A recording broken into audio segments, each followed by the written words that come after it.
In the beginning, there was an enormous egg containing chaos. On the inside, the chaos raged on and on. Both yin and yang were mixed together. All the opposites were writhing together, male and female, cold and hot, wet and dry, dark and light.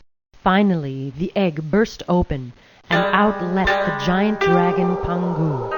Yin and yang swirled around him, and he pushed the two shell halves apart.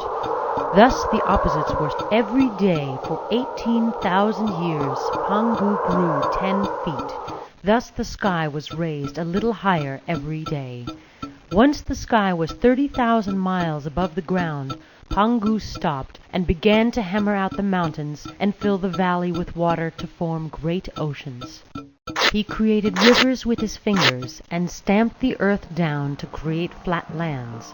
He gathered raw light and tossed them into the sky to become stars. After 18,000 years, Pangu had grown old and tired. He had made the world with his hands and formed the basic principles of yin and yang. He wanted to lay down and sleep forever. Once he lay down, he never rose again. When Pangu died, his body formed huge mountains. His skull formed the top of the sky. His hair formed all flowers and plants. His bones turned to jade and pearl, and his arms and legs the 4 directions. His blood became the rivers. His breath turned into the wind, and his voice to thunder. One eye became the sun, and the other the moon. For many years the world was a very beautiful place, but also lonely. There were no people. The half-dragon goddess Nuva was born after Pangu died from part of the mixture of yin and yang that he had separated.